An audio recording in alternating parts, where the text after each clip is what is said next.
Ash. Hey Ree, how are we? I'm good. How are you? I'm good. Welcome back to our listeners. Today we're going to do one of our Talk It Shit episodes where it's just Ash and I talking about whatever we have on our mind today. Yeah. Did you want to start off, Ash, with your busy win and lesson for the week? Oh, busy win and lesson. Well, if anyone follows me on Instagram knows that I've had a bit of a rough week with a falling out with someone that's close to me. So my busy lesson would be feeling the emotion and feeling it for its entirety and then just picking up and keep moving forward. And I guess that's my lesson as well, really, just to keep moving forward. When you say feel the emotion, what do you put in place to do that? Because for me, I kind of just like lay in bed. Like, how are you feeling the emotion? What are you doing to do that? So for me this time around, it was either feeling sad, feeling upset, crying, and journaling, if I'm really honest. I think I wrote down 10 pages worth of stuff that just really got out of my head, which was really good and really refreshing. Like at times it made me like there was moments where I was crying. There was moments where I was frustrated. There was moments where the pen certainly ripped through the paper. And then there was certainly some wholesome moments as well. So yeah, just getting it out, feeling it for what it is. I think maybe we should do an episode on journaling one time because it's not something I do. Look, it's not something I do rarely. However, I have for the last few days or this week. It's been huge. It's been refreshing. My winning lesson kind of intertwine this week, and that is loving the state that we are in. Yes. I have had 2 people come, one from Germany, one from New Zealand in the last 3 weeks. And so I've been playing like a tour guide, and it's not something you usually do in your own state, but it's just been lovely going around different tourism spaces in Tassie. We went to Bruny Island last weekend and it was so nice. I have not been there for years. It ended up being a beautiful day, being at the beach, eating all the fresh food. Even one of the ferries was down, so we had a really long wait to get on the ferry. They had one ferry for the whole day, which would been a nightmare for the staff. Yeah. But we just had such a nice day that it didn't matter anyway.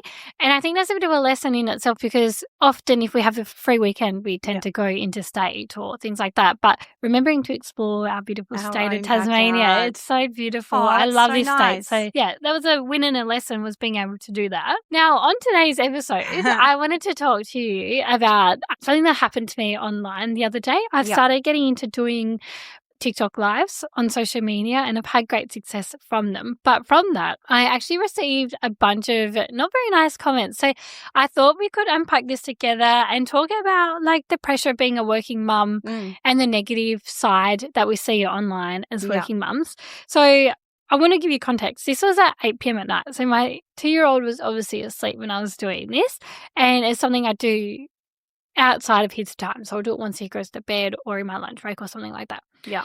And these are the comments that I received. The first one said, "Where's your child? Lol." Where's your child? Yeah, where's your child? Lol. And this was at 8:07 p.m. Oh, bless. Yes. The next one was, "Look after him more instead of work." Interesting. The next one was, "You palm him off all the time." And then my personal favourite was, "You have a cleaner because you have no time. How do you have time for him?" That is... That's very interesting. This is all from the same person, correct? This is all from the same person. On the TikTok live. Yeah. And I didn't reply to them at the start. Then the next one was, "Ha ha ha, and your boyfriend cares more about money than he does your family. I know that much." Is this a person that knows you? Well, I'm assuming they must know me a little bit because how else do they know I have a cleaner? I mean, I think I've posted a few times that maybe I have a cleaner out of gratitude for the fact after a busy day my washing's stay folded or my house just looks super clean. Yeah. But I don't think I've ever like bragged about having a cleaner. But why would you need to? But why would I need to? And so I thought I was a little bit upset about it at the time because I was like, it's, you're on a live and you're getting your reactions are live in front of everyone. So reading that, it kind of affected me a little bit. And disheartened you. But also I've heard everything and anything when it comes to being a working mum. I'm a mum that travels. I'm a mum that works a lot. Yeah. All hours of the day. Yeah. And so I thought it'd be a fun one for us to unpack. Yeah. Love it. So for me, when I first read that, I was like, well, firstly, it's 8 p.m. at night.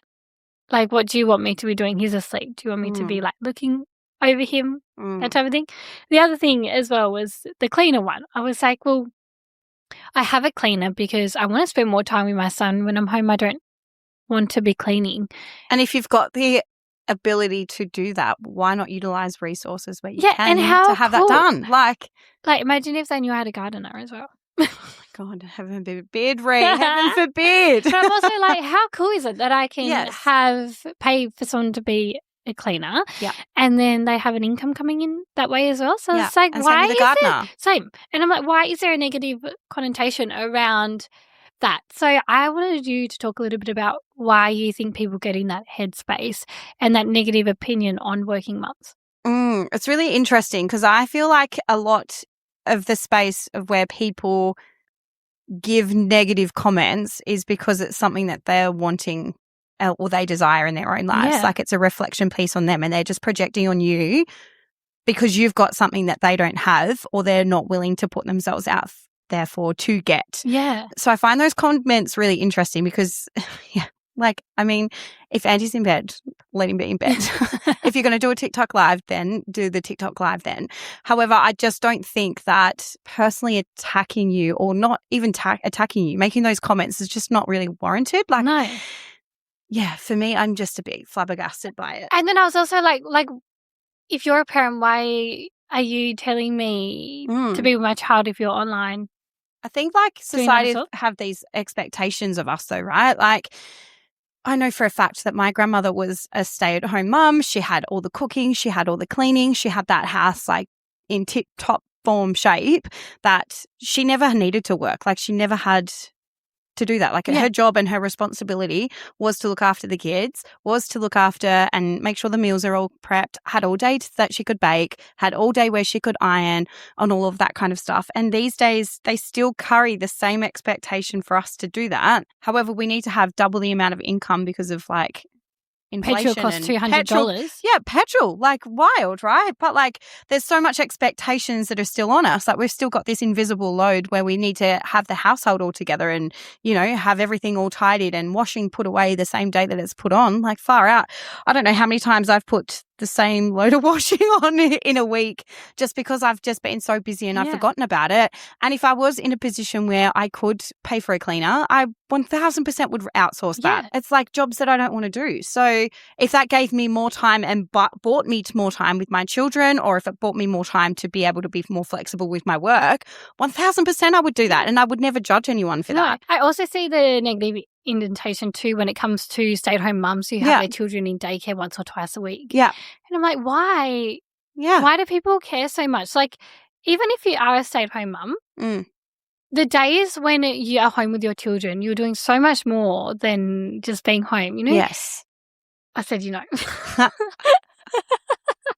Ree's conscious with saying it, now. I listened back to a podcast I did and I said it multiple times. So I need to be more confident with my delivery, which is what Chivs Taylor just told me. But yeah, so it's like you say, when somebody says that they shouldn't be putting their kids in daycare, there's so many more extracurricular activities you have to do now anyway as a stay-at-home mum. Yeah. Well, you have to do swimming lessons. You need to take them to all these different things that they need to do every day. You don't really have time to do your admin like you do when you're on your lunch break at work. When I have admin, I can quickly have my lunch break, do the admin, go back to work. Yeah. But once you're a stay-at-home mum, I cannot get my laptop out in front of my son. He wants to play on it. Yeah. He wants to try to watch a movie. He wants to type on it. He wants to send an email. All those types of things. So I'm just like, why do people have such a negative connotation around, one, stay-at-home mums who want to use daycare once or twice a week, and two, working mums who are working mums? I just don't understand. Yeah. It's interesting. It's very, very interesting. And it's such a hard topic to have a conversation about because it's such a topic that people don't specifically talk about at the same time. There's so many hidden things or there's so many judgment, fear of judgment if you say the wrong thing or say that you want to have your kid in childcare one day a week or 2 days a week or that you want to get a cleaner and be like, oh, I'm so grateful for that. I'm so grateful that I've just come home. My house is all fresh. My washing's all folded up on my bed for me to put away. You want to be able to be grateful for those things without the repercussions of someone else's judgment projected on you at the same time. And I just feel like it's just such a hard conversation because there's so many different expectations out on mums than what there are on dads out in the world. There's just, sometimes I'm speechless with it. But I don't know. For me, it's just, if the mum's out there doing the best that she can with the resources that she has, and if she can outsource it, fucking celebrate it. Yeah. Celebrate Even if there's a mum out there that's a stay-at-home mum and still gets a cleaner. Yeah. Good on you. Yeah. Like, seriously, if you can do that, that is incredible. Yeah. Because at the end of the day, you're home all day. You're tidying up all day after a toddler. Yeah.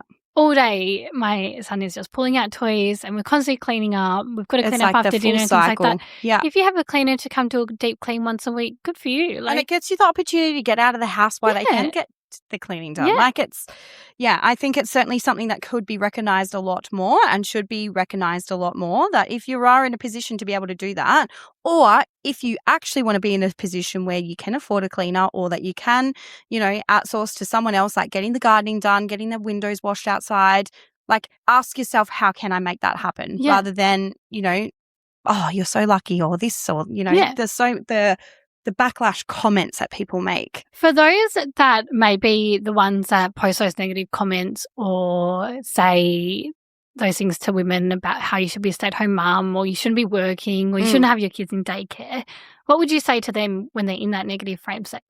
What would I say to them? Yeah. I think I'd meet them in their model of the world. Like, obviously there's something that's triggering them for them to be able to comment that, and then reframe it. Like, how can they make that happen? Like, for what purpose are they lashing out on somebody else? Like, where is it internally that they're feeling so passionate about and feeling so fired up about to make someone else's experience a poor one, should I say? Like, that's essentially what they're trying to do, is bring you down for having that experience, that you've got a cleaner, or, whatever else it might be on the list. Just like coming down to their model of the world and reframing it, and just being like, right, well, how can you have that? Like, it's possible for you too, and anything is possible if you want to achieve it and if you want to go for it. But for me, I think it's just, having that reframe where what's lacking in their life for them to be able to change it and highlight it and maybe bring it more into their awareness, rather than, because they might be just so tunnel visioned on like a goal, or hyper focused on one goal, that they don't actually see the peripheral vision or the bigger picture outside of that. And it's like, how can you make that happen? Exactly. And stay-at-home parents and I'm just going to assume, because this person is talking about my parenting, I'm going to assume they also have a child and they must be a stay-at-home parent. That is a really hard job. Yeah. I find that a really hard job. And you're making sacrifices too. Yeah. You could be making sacrifices in the sense of financial, because you might not be able to go out every day. Everything is so expensive. Even as high income earners and middle class income earners, everything's so expensive. So if you're only on that one income, you must be making so many sacrifices. Yeah. You might not be able to go out for dinners or treat yourself as much as you want to. So I understand that regard too. Yeah. But also, as working mothers, we are also making sacrifices. We're making the sacrifice that usually comes at our own disregard of being exhausted all the time, because for me, my son never comes last. Same for Emmanuel. He never comes last. Yeah. What comes last is often me, because that's the time that I'm not sleeping or I'm not doing things for myself. And so I find it quite interesting that people don't see the sacrifices working mums make in that space as well, because at the end of the day, there are a lot of sacrifices that you have to make. There are. Quite a fair bit. And I've copped it before too. Yeah. Copped it before too. And it's like always critiqued, like, oh, you're always so busy, you never say no to opportunities, or you never do this, or like, the other person's always picking up the load from you. And it's like, no, that's not necessarily how it's working either. Like, that's not, like, there's so many mental tabs that are open in my brain constantly. All the time. And that's because I'm juggling so many different things, and I'm trying to be very intentional with my time. Like, if I'm working, I'm very intentional with work. Yeah. If I'm here, I'm very intentional with my time here. If I'm with, my two boys, I'm very intentional with my time with them. And because they're so active and like, busy boys, because I'm like a busy person. It's a reflection of who I am. Yeah. It's just like, I'm very intentional with that. So if it's going to the park and burning them out at the park, then I'm going to be intentional with that. Like, I'm not going to pick up my phone. I'm not going to work. Yeah. Like, I'm going to be present. And running around, people don't see that though. Exactly. Like, people don't see that part because they never get the opportunity to, because I don't have my phone out on me. I'm not like filming Taking everything photos, for, yeah. you know, B-roll on Instagram or anything along those lines. I'm being super intentional with my time. And most of the time it's on sleep mode. Like it's being intentional with them. And at the moment, my youngest is like really struggling to go to sleep by himself. And it's just our time just to unwind. And I just put music on and put my phone down. And I think, yeah, I get critiqued for a lot of things that I share on social media and that I share opportunities that I take with sports presentation and, you know, working in the hospital. Like I get flexible shifts. You know, everyone's like, oh, you're always so busy, or you never get time to do this, or you never get time to do that. And it's like, well, actually I do. I just don't post it. I don't post it. Like I'm intentional with it. Yeah. Like we go for our afternoon walks. Like they're always a priority. However, I don't think that me not working or me sacrificing and not taking opportunities at a detriment to stay with them all the time is also doing them service, because it just shows that I can't go for my dreams and be someone that they could look up to. And it's just like, well, my mum was a fucking hard worker. Yeah. You know? And also, I think you've got a similar family dynamic where I do, where we've got so many people. Yes. If I'm not working, yes, he's with me. Yes. But, and then all those people miss out on that time with him, and so does him. Yeah. And so for me, being able to be a bit more busy means that there's other people in his life that can step up and be there. For example, his godmother knows that I'm really busy on a Tuesday. So she messaged me saying, I miss him. Can I pick him up today? So she's already picked him up. She knew it's a rainy day, so she wanted to pick him up. She knew it would be a boring daycare for him. Yeah. If I wasn't in that position where I'm busy or I was home with him, she wouldn't think about doing that. It's not the same. Yeah. So I think it's also super important to me to be able to be busier, because my son has got, and I say it all the time, he's got all his great-grandparents, all his grandparents, divorces everywhere. He's got so many people in his life that if I wasn't as busy as I am, he wouldn't have those connections. And he has one with all of those people. He's got beautiful connections with all of them. But if I wasn't busy, he wouldn't have that. Yeah. Yeah.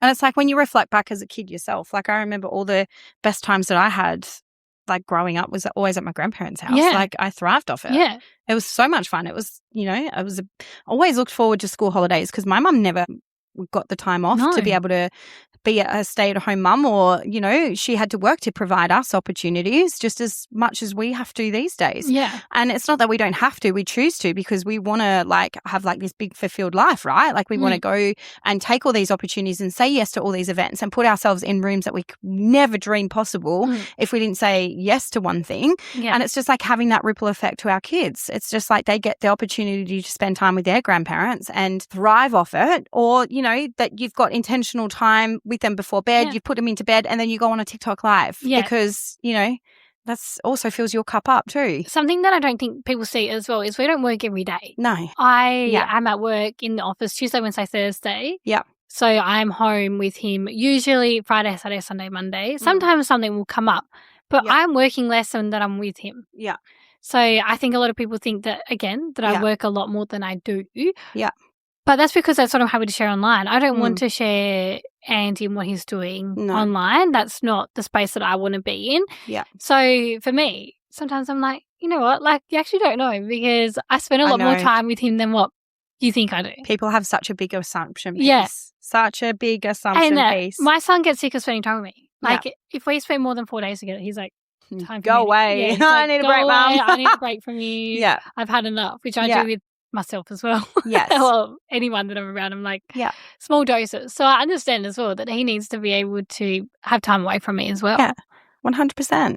Yeah. But it builds resilience in him. Oh, absolutely. And confidence. Yeah. Yeah. Yeah. And it's flexible behaviour with him. But I don't know. I would come from a place of love for the people that are hating, because obviously there's elements in their lives where they're lacking in something or they're not fulfilled in something, and it makes me sad that that's what position that they're in. However, at the end of the day, they're also the same people that can change that. Exactly right. And they're the same people that can change the trajectory. I can't even say the word. And I just find it so odd that you can't keep anyone happy. No, like, you can never. Stay-at-home mums get critiqued for being stay-at-home mums when they've got such an important job doing what they're doing. Yeah. That comes at a sacrifice. Yeah. But then working mums also get critiqued. It's like you can never win. You can never win. No matter what you do, you can't win. Yeah. So if you are someone in either of those positions where you're getting critiqued about what you're doing, it's like, well, you could do the other option and you're still going to get critiqued for it anyway. So you're damned if you do, you're damned if you don't. It's like seeing that reel on Instagram and it's like there's 2 videos and it's like of the same video and it's like if people when people don't give a shit about you and then when people do care about you, and it's like life still moves, life still happens, you can still do all these different things, like, you know, and I think that's like it just encapsulates it so perfectly that regardless of what people are going to think of you, just fucking go live, like work, hustle hard, like take those opportunities, take those experiences, like spend time with your kids, like whatever it is that fills your cup up and fills your purpose up, just go for it, because people are always going to comment, people are always going to hate, and there's always people that are going to love as well. There's always going to be people that you're going to inspire. So, and hopefully the love outweighs the hate. Yeah, and absolutely. Hopefully you can see it that way too, because sometimes for me, I've got so much love. Yeah. I'm so lucky in that regard. I'm not short on love at all. Yeah. But then sometimes those hateful comments come in and I'm like, that outweighs it all, when really I need to be focusing on the love and not the hate. Yeah. That is our little rant. It is our little rant. Our little talk shit rant. We hope you enjoy these little episodes. We also want to add on our recommendations for the week as well.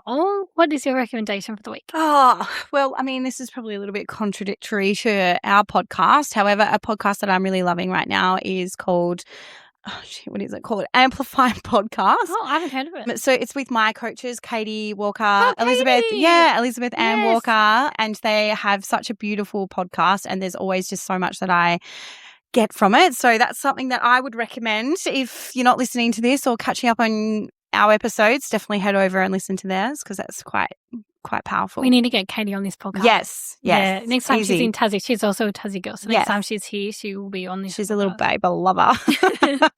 What about you? I'll get mine up because I need to remember the name. We should get it out this time. So I have a recommendation around my hair. Yes. So I have really, really thick hair. I'm not sure if you can see it in the video. It's very thick. And I've always had a beautiful stylist that does it. I always like my colour, but I never like the texture of my hair. Yeah. And I also get alopecia if I'm really stressed. So I'll get like bald spots and then I have hair growing out everywhere. Yeah. And recently I don't really like growing my hair out because I feel like it's too thick and things like that.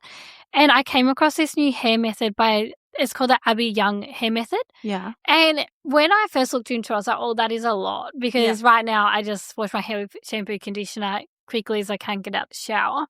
But now I'm doing this new hair method and I've only washed my hair with it 4 times and I'm really happy with the results already. So good. My hair already feels like straighter, longer, less frizziness, and so I'm really happy with it. So that's so good. I'm sure she's a lot bigger than our podcast. But basically, it's like all these different steps. I think it's like a 6-step hair routine. 6 steps? Yeah. So that's it huge. starts with a pre-shampoo bond repair treatment. So that's step 1. So I put this treatment in my hair 5 minutes before I wash my hair. Yeah. And because I get so much hair loss, I've also found that it's reduced how much hair I'm losing. Oh, yeah, great. And then a pre-oil shampoo treatment, which you put in at the same time. So it gives you like that glossier, if you've got quite dead hair, it will go a bit more glossy. And then you do a clarifying shampoo. Then you do and then obviously wash it, a non-clarifying shampoo. I don't really know the difference, but whatever. And then you do the bond hair treatment. So you only have to do this once every couple of weeks. Yeah. Then you do a conditioning gloss, which I've never thought of doing before. And basically once you take your shampoo out, you then do like this gloss in your hair. Yeah. And I feel like that's what's made the biggest difference. Yeah. Then you do just a conditioning shampoo to bring the moisture back into your hair. And then every now and then you can do a mask. Yeah. And then, And that's I so feel cool. like when I started doing it, I was like, oh, this is a lot. But I'm actually really enjoying the process. And then I'm using like my Boof hair loss treatment thing, which I've been using for ages. I'm on my 3rd bottle or something, which I think also helps. Yeah. But I'm just like really wrapped about it results. because I feel like now I can wear my hair down. Yeah. And I'm really liking it. I'm really looking forward to going back to the hairdresser to get my foils redone because I'm definitely overdue. Yeah. But that's my recommendation. That's so good. And I'm also loving romanticizing having a shower and being making a bit more it a slower. whole experience. Yeah, exactly. And it's not really taking that much longer. Probably an extra 3 minutes. And I love being in the shower. So oh, that's so good. There's my recommendation. Love it. Thank you for joining us on this episode of This Busy Life, the podcast. If you did, please give it a 5-star review or share on your socials. Thank you. Thanks.